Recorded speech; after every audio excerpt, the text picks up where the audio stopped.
Okay, so for problems 1 and 2, explain why the intermediate value theorem applies on the given closed interval. So anytime that you have brackets like this, that means that we are including x equals 1 all the way to x equals 4. If you just had parentheses here, so this looks like this. If I had this, and I was saying that was my open interval, that would mean that we would not include x equals 1 and x equals 4. We'd include everything between. So we'd include like 1.0000001 all the way up to like 3.9999999. Okay, that's an open interval. This is a closed interval, which means we actually include 1 and 4. Any questions about that? Okay, so the intermediate value theorem applies when two things are true.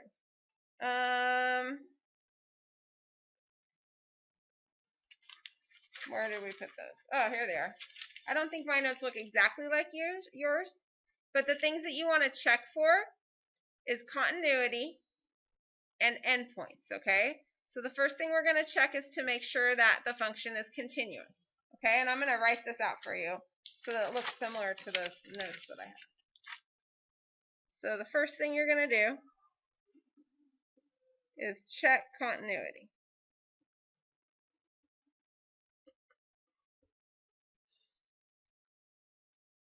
Is this function continuous?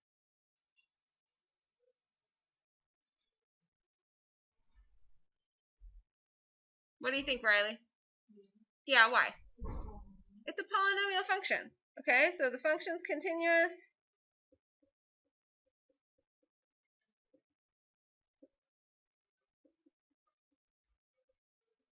because it's a polynomial function. It's a polynomial. Let's put it that way. So it's not like a rational function, right? A rational function has that denominator that has like a value in it that will create a discontinuity. Other functions that maybe are not continuous are like square root or some of those even root functions, right? Because you can't always take the square root of everything. Maybe logarithmic functions because there's asymptotes there. Okay, does that make sense? So they're not always continuous everywhere. Okay, the next thing we need to do is we're going to check our endpoints.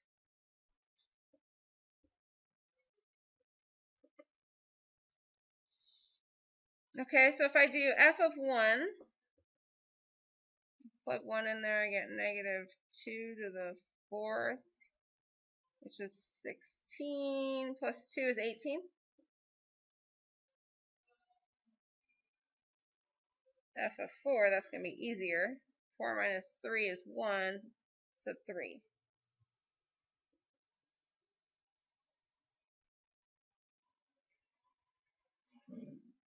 Now the y value I care about is 8. Is 8 somewhere between these two outputs? It is, right? Okay, so we can say something y is between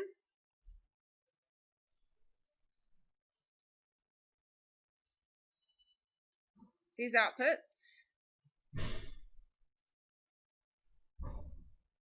So x is between what two values?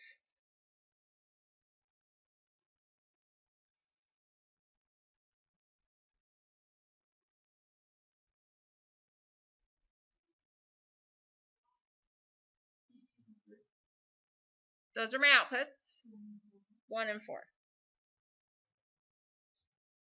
So I know that the intermediate value theorem applies. Are we good with that? That's how you kind of check it, okay? Then find an approximation for the value of c in the corresponding open interval through which f of c is exactly equal to the y value. Illustrate by graph. So I'm just going to go ahead and graph this. Actually, I'll use my graphing calculator. And I'm looking for an x value that'll make this true.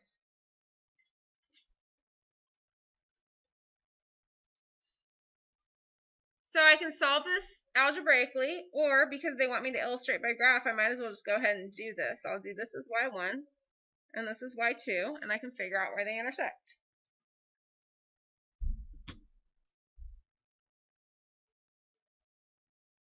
that's interesting.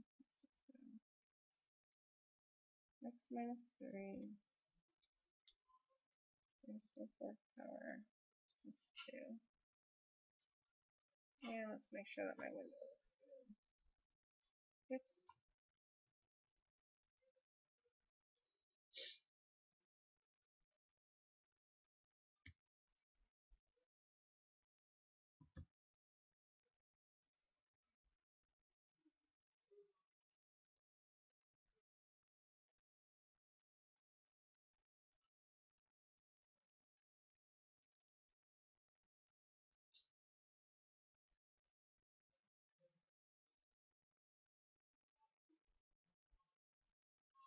I got 2 intersections here. Question is, which one's it going to be? Let me figure out where those intersections happen.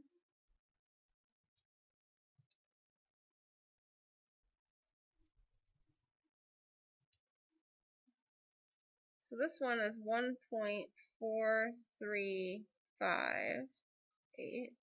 I think that's probably going to be it. I think the other one's going to be outside, right? Because we can only be somewhere between 1 and 4. So let's see where the other one is.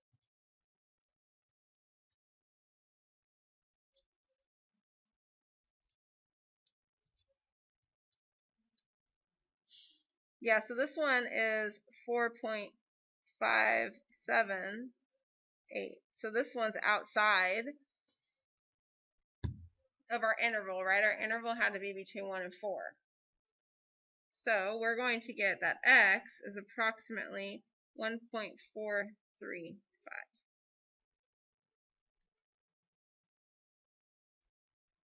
Let me reread the directions one more time. Illustrate by graph.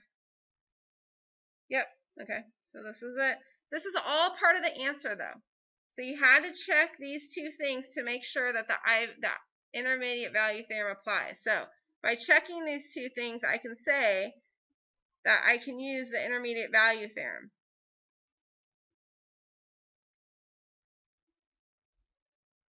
Once I did that, once I confirm that I can use the intermediate value theorem, then I can go through and I can either do this graphically and solve it, like we did here, or you could have also done it algebraically, where you would have subtracted 2 and then taken the 4th root of both sides, which you'd end up on your calculator anyways. Any questions about that? Okay. Can I move on? Let's do 2. So we'll do the exact, actually, yeah, no, I'll do 2 with you guys. That sounds fine. Let's do 2 as well. So exact same problem, except for we have a different function.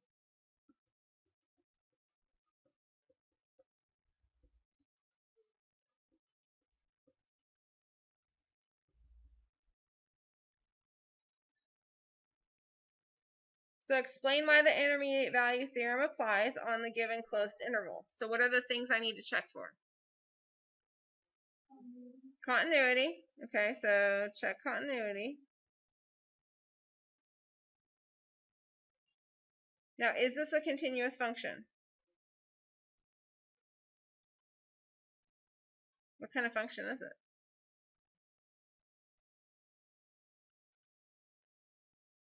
Do you have any variables in the denominator? No. Okay, so it's not rational. So right there, we probably don't have any discontinuities. Okay, but we can also say, well, are there any logarithms in there? Because that's another one that has that like vertical asymptote. It's not a hyperbola. It's basically a polynomial function, right? So I'm just going to say it's a polynomial function.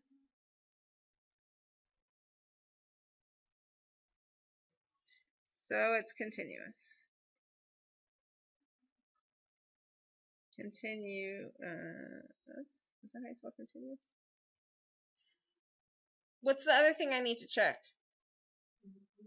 Yeah, I need to make sure that when I plug in these endpoints, the y value that I've been given is in between the outputs given by these endpoints. Okay, so I'm going to do f of 0, which is -8, And then, right, did I do that right? 0, yep. Okay, and then f of 6, I have no idea what that is. So what I'm going to do right away is I'm just going to go ahead and put this into my grapher. So that way I can then figure out what f of 6 is.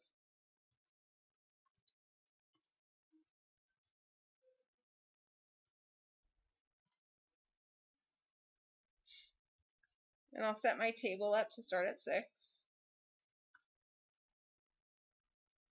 So negative 0.224.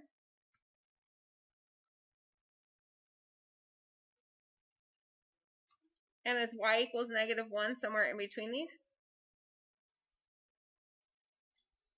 Yep. Is between the two outputs. So x will be between 0 and 6. And then you can do something like, therefore we know that the IVT applies. You can also write this out in like one big giant paragraph. So I'm just kind of, abbreviating stuff, but you could definitely use your English skills to write an essay about all this as to why the intermediate value theorem applies.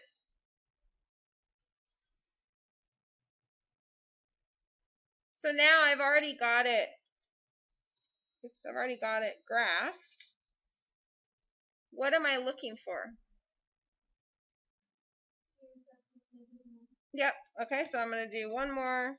Down here I'll go, let's put in negative 1. Oh, good. There's only one intersection this time. Oops, what am I doing? Hold on, give me a minute. There we go. Trying to find my intersect. Okay, first one, second one, and then.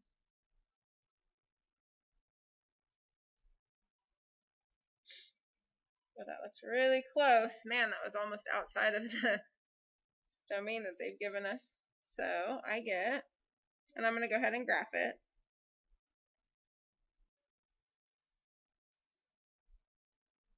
Let's go here.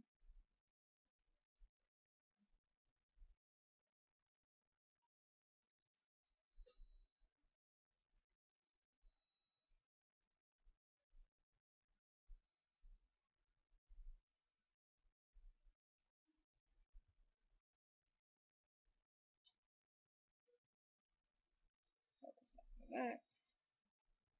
And I'm just going to label that point of intersection 5.875, comma, negative 1. Which that x value does happen to be within the domain that they gave me, 0 to 6, right? Barely. So we'll say x is approximately 5.875.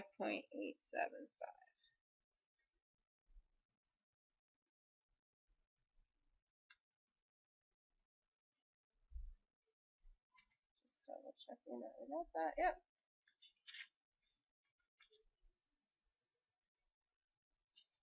Any questions? 1 and 2? Alright, moving on then. Converse of the intermediate value theorem. So number 3. I'm going to go to a new sheet of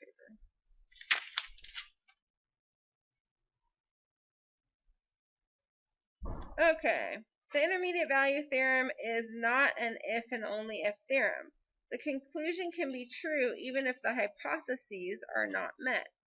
So we could potentially have, even if it's not continuous and the endpoints don't fall outside of the value that we're given, the y value that we're given, we could still have a situation where we can find an input for a specified output. That's I think that's what that's saying. Okay, so we have the graph on the left figure in 2-6D on the next page shows this function.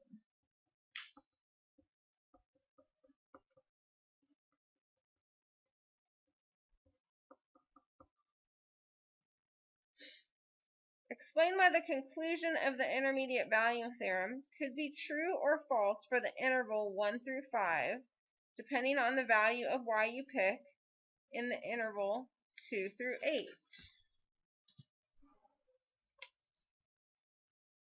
So what's the problem? Why does the intermediate value theorem not apply on this graph? It's not continuous. Okay? However, they want us to say, let me read that one more time. Explain why the conclusion of the intermediate value theorem could be true or false for the interval 1 through 5. So x being 1 through 5. When they give us, depending on the value you pick, in the interval 2 through 8. In between here and here. So, for example, if I pick a value like, let's say 4, right? There's going to be some value in between 2 and 8, right? That'll also be an output. Or vice versa. Let's say I pick 7. There's going to be some x value in between 1 and 5. Does that make sense? Even though it's not continuous.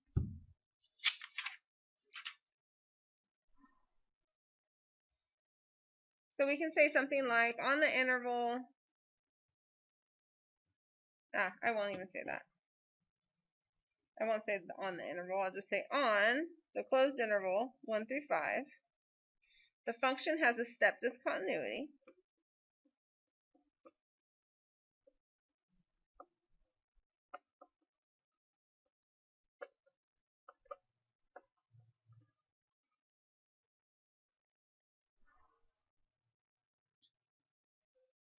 In which there are x values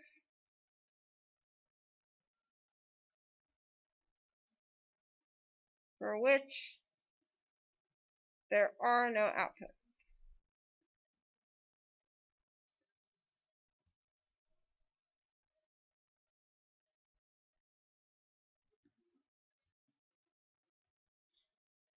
So if I look,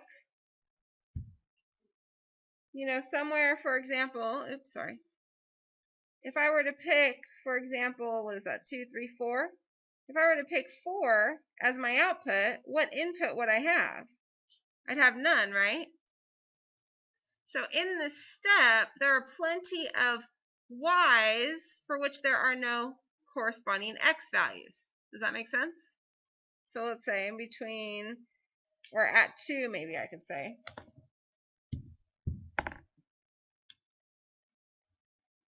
For example, when x equals 2, there are no corresponding y values.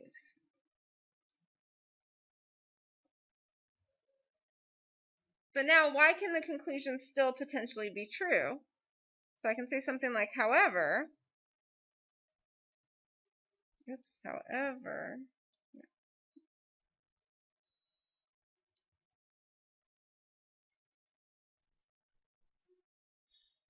y is between maybe 3 and, no, that's not 3, 3, 4, how about 5 and 8?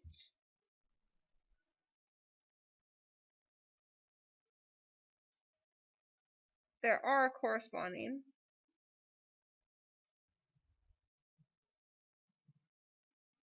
x values between 1 and 5, we'll just say. Or I should say values on interval 1 through 5.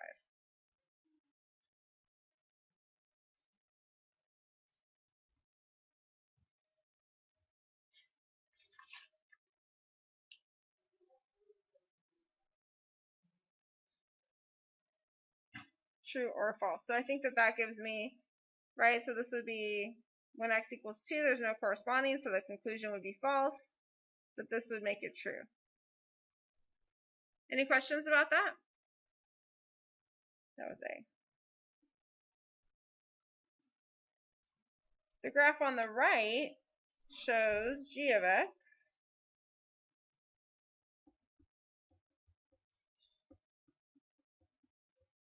What's the difference between them?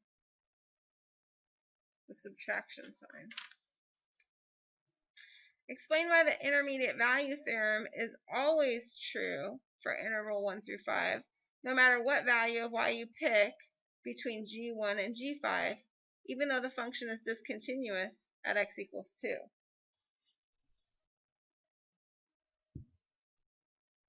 So I guess the question is, can I always look for some value of y where I'm going to get some output between 1 and 5? Or sorry, some input between 1 and 5. So, for example, if I were to pick 4. If I pick 4, then I've got an input of 1. If I pick 6, I've got an input of 5.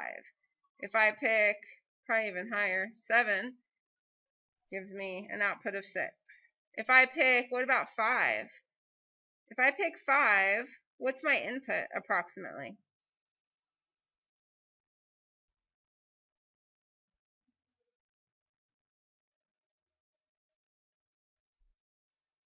I can't do all the talking, guys. If I pick 5 as my output, what's approximately my input? Yeah, 4, right? So is there anywhere here between G1 and G5, so actually it's just between 4 and 6, is there anywhere here for any of these outputs where there's not a corresponding defined x value? Right? Every single, I can sit here and move my pencil to so many different places, and even there where it's undefined, I'm going to end up with some value of x because there's some other value of x that I can put in to get that output. Does that make sense? So everywhere here, there's an input that'll give you a specified output between 4 and 6. Or for every single output between 4 and 6, there is a value of x that will give you that output. Does that make sense? So I'll say something like, for any value of y between 4 and 6, and 4 is g of 1, 6 is g of 5. Oops.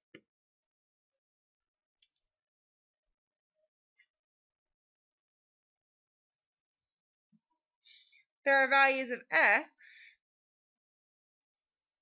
There are corresponding values of x.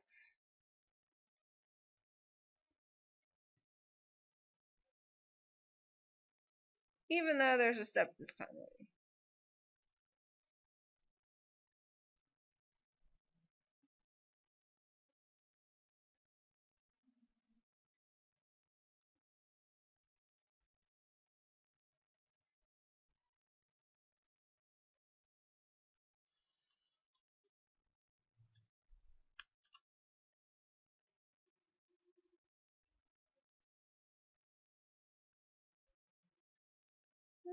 Did I decide to throw that one out? Maybe. No, let's do it. No, let's throw 5 out. Let's get rid of 5. 5, I don't like the wording on. Get rid of 5.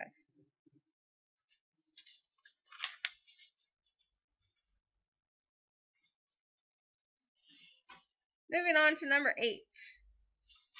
Let's have one of you guys read it. Who'd like to read?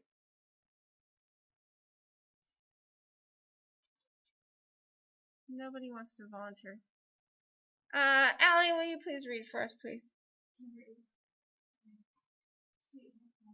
wish to visit your sweetheart, but you don't want to go all the way over to their house if your sweetheart is home. What sort of existence proof could you do beforehand to decide whether it is about to make a trip? What sort of information will the proof not tell you about making a trip? Why do you suppose mathematicians are so interested in existence proof before they spend a lot of time looking for solutions? Alright, what do you think? What could you do as an existence proof before going over to visit your sweetheart? You could call them. Do people still have like landline phones? Not really, right? So I think in this case, you could call your sweetheart and ask if they're home. Now, if they say no, and you trust them, then you can believe them. But if they say no, is there a chance that they could be home and they just don't want you to come bother them?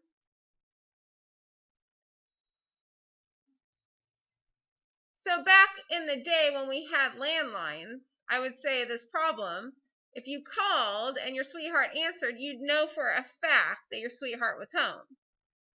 But if your sweetheart didn't answer, right, and it was a landline, could you just automatically assume that your sweetheart wasn't home? You could, but could they not be home, or could they be home and just not answering? That's also a possibility, right? But let's just live in the day and age that we are now, right? So you could text your sweetheart or you could call your sweetheart on their cell phone, and then you're going to have to kind of take their word for it, right?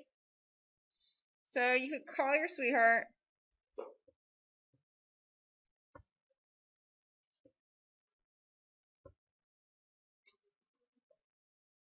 to see if they are home.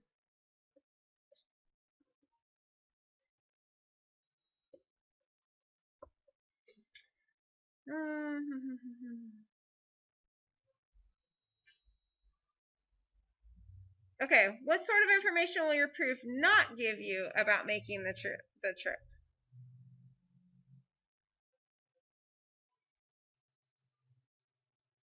So what if they say I'm not home, but they're just like, I don't know, in their pajamas or something and don't want to have to get ready? Right? So you're kind of going to have to take it at face or take their word for it, right? So something like calling wouldn't guarantee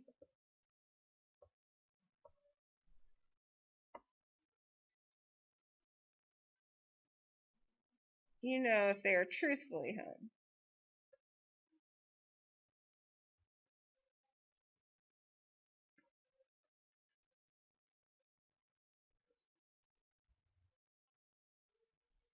They could claim they're not home yet still be home.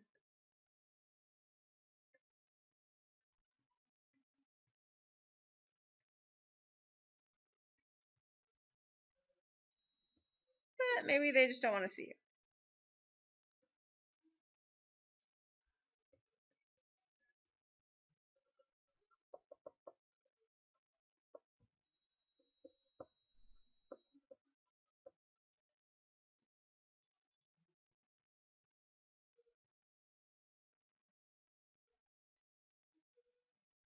And then the last part of the question, why do you suppose mathematicians are so interested in doing existence proofs before they spend a lot of time searching for solutions?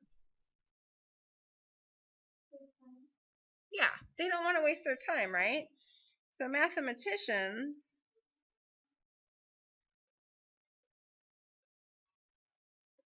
do existence proofs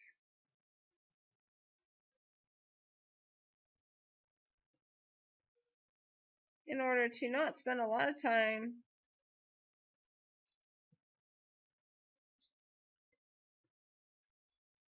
maybe proving something that doesn't exist.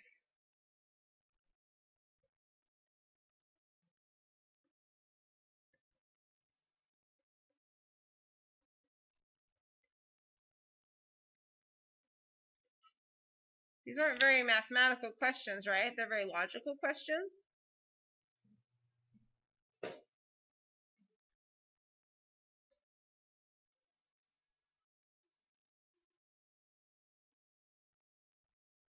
All right, 10.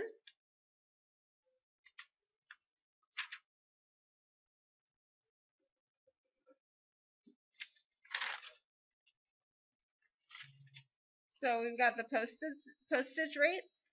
Postage stamp problem. I can't talk anymore. Colson, will you please read that for us? Postage stamp problem. U.S. postage rates in 2003 for first class letters were 70 and 37 cents for the first ounce and 23 cents per ounce thereafter. Figure 26F, an example of a step function, shows the cost of mailing a first class letter versus its weight in ounces. Does the function meet the hypothesis of intermediate value? Is there a weight of letter that you can mail for exactly $2? Just by Ooh, good question. Okay, so they never gave us the function, right? No. Okay.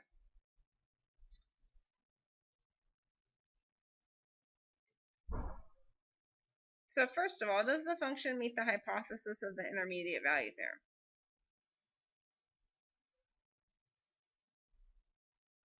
So when you look at this function, does it meet the hypothesis? The hypothesis is the beginning part. What part doesn't it meet? It's not continuous. Okay. So the function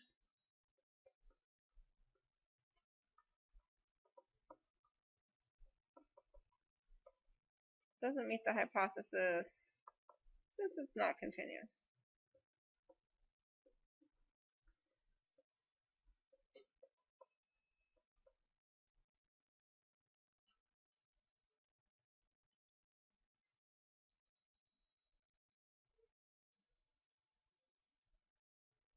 And 23 cents for every ounce after.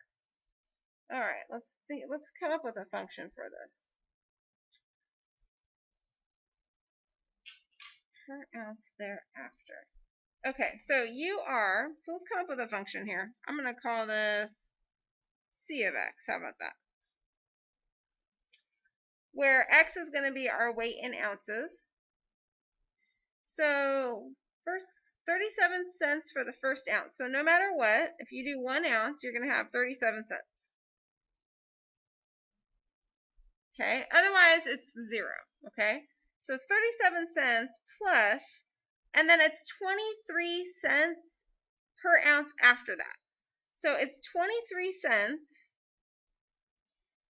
and if we let x be number of ounces, and it's 37 cents for the first ounce, 23 cents for every ounce after that, what's a little expression I could write here that is every ounce after the first ounce, if x is number of ounces?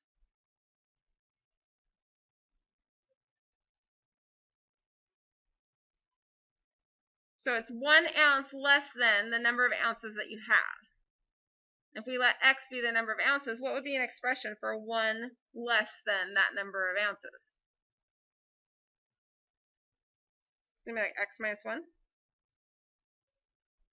Right? Because this would be for that first ounce. And then this is every ounce after that first ounce. So if it's like 20 ounces total, then this would be for the 19 ounces that are left. Does that make sense? So I've just come up with like a random function, which I can then simplify.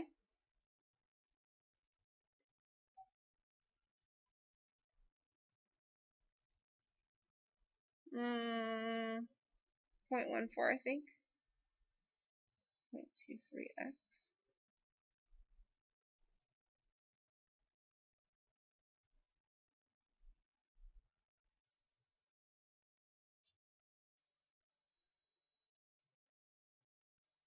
And it looks to me like they're only doing, no,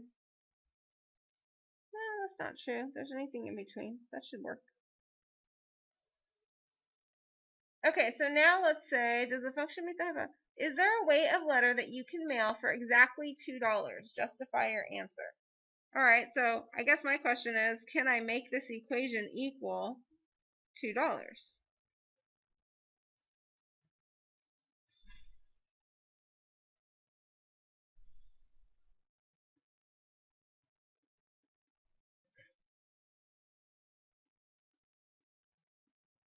What is that, 1.86 maybe?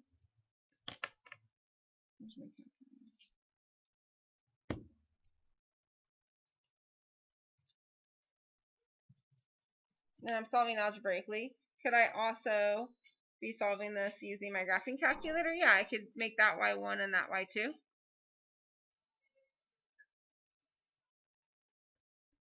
But it didn't say that I had to draw a graph. I don't think so. Oh, it's already giving me a graph. That's probably why.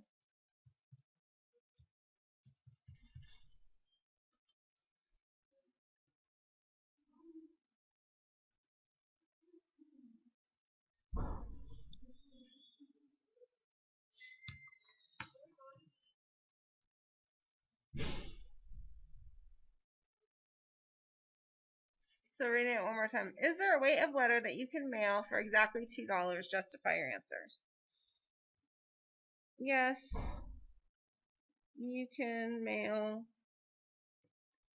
This is approximately, so that's not even, it's probably not even going to be exact. It's a good question. I wonder what the actual answer is here. Let's see if I ever did this.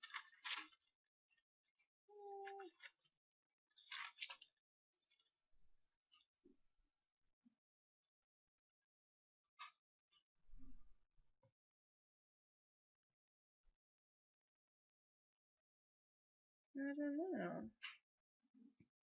I'm gonna, instead of saying yes, I'm gonna think about this for another minute. But you can mail a package that is approximately 8.087 ounces for approximately $2.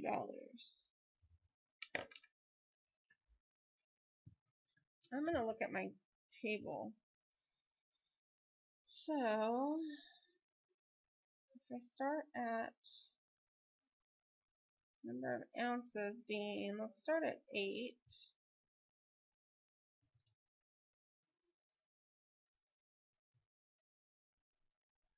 Wait, that's not right.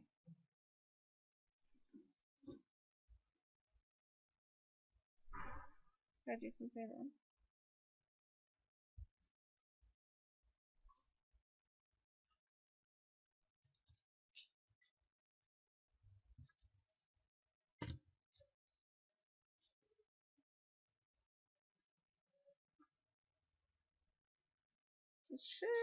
There's something wrong in my graph, I think.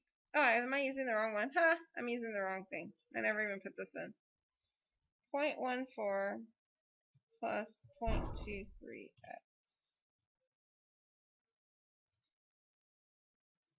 Okay, now I'm going to try it again. Okay, so at 8 ounces, I get 1.98. But at 9 ounces, I get 2.21. 7 ounces, I get 1.75. So if I just use integer weights, then that's not going to be the case.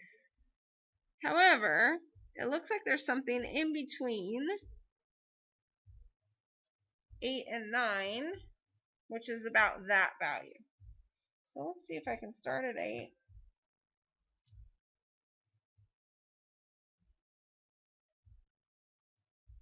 No, I think instead I'm going to do this. Let me get an exact value for that again.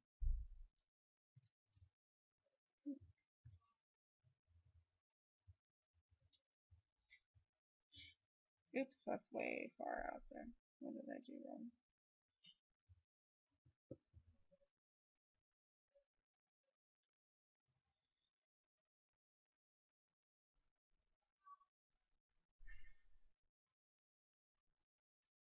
Oh, because it was supposed to be 2, not 8.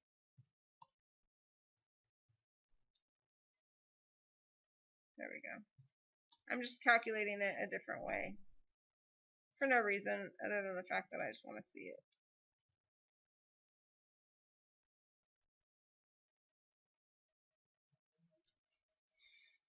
I mean, that's a pretty not exact number, right?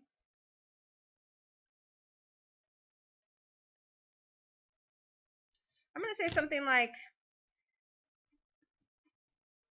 since the weight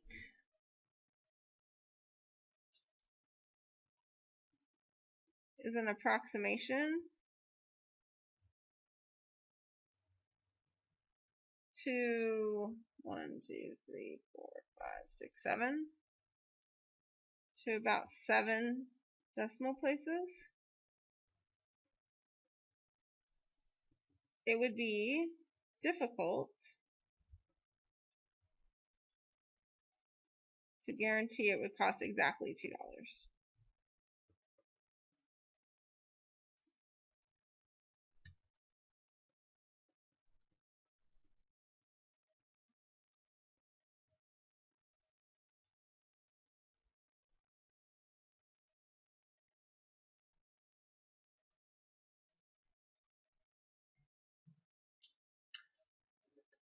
Any questions about that?